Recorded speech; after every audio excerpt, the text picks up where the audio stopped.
Hello, my name is Juliana Muñoz and I'm from Cuenca, Ecuador.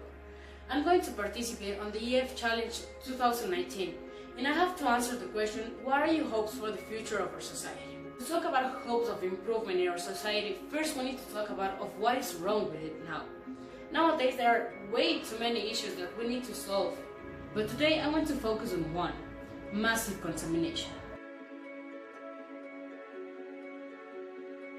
For years, humans have worn out looking for reasons for everything, but for why is the planet like it is right now? And that is simple, because the answer is right in front of our eyes. Humans. To our planet, every drop, every tree, and every gram of contamination counts. We humans love to call ourselves a thoughtful species with a developed mind. But if we stop and think about it, we are the only species that has been responsible of destroying what literally keeps it alive. Now I want to try to save the planet when it's already in its destruction phase. I don't see lions building contaminated factories, or I don't see elephants hating and discriminating each other just for a different skin tone. I don't see any other species destroying itself. We have taken charge of extinguishing our planet companions, 18,000 to 55,000 species per year, and I say it again, we call ourselves thoughtful and more developed. What is the use of knowing how to clear eggs if we don't know how to solve the problems that are creating our own extinction? What is the use of knowing the atomic mass of oxygen if in a couple of years we're gonna need masks to breathe?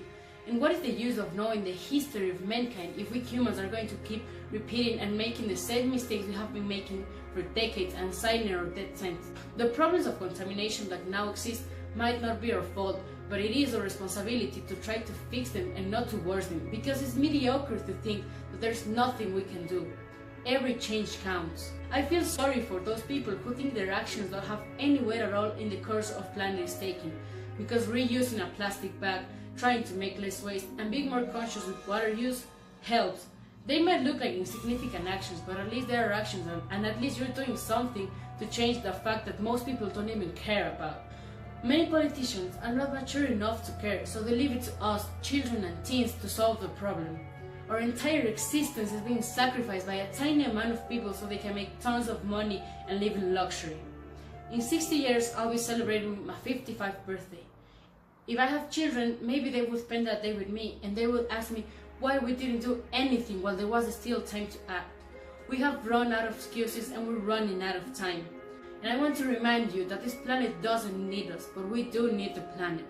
In a couple of years, it won't matter how advanced technology we are if we're able to go to Mars or even to another galaxy. Nothing is going to be different because we will destroy that place just like we destroyed ours. We think too much and feel too little.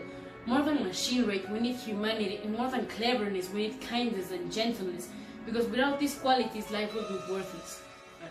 Consequently, my hopes for the future society are that people finally understand that this planet is our home and that we need to take the care that it deserves. My biggest hope is that with this video I was able to raise awareness to at least one person so they can realize the atrocities we have committed. Because yes, maybe one person can change the world, but if you speak clearly you will realize that you are never too small to make a difference. We can only solve a crisis if we treat it as a crisis. Let's assure the future to our upcoming generations by improving our thoughts and our actions and appreciating the planet that we have. I hope that the future society can fix the problems that we have been creating day by day, and I have faith that we are the generation that will finally make a change. The real power belongs to the people. Greta Thunberg.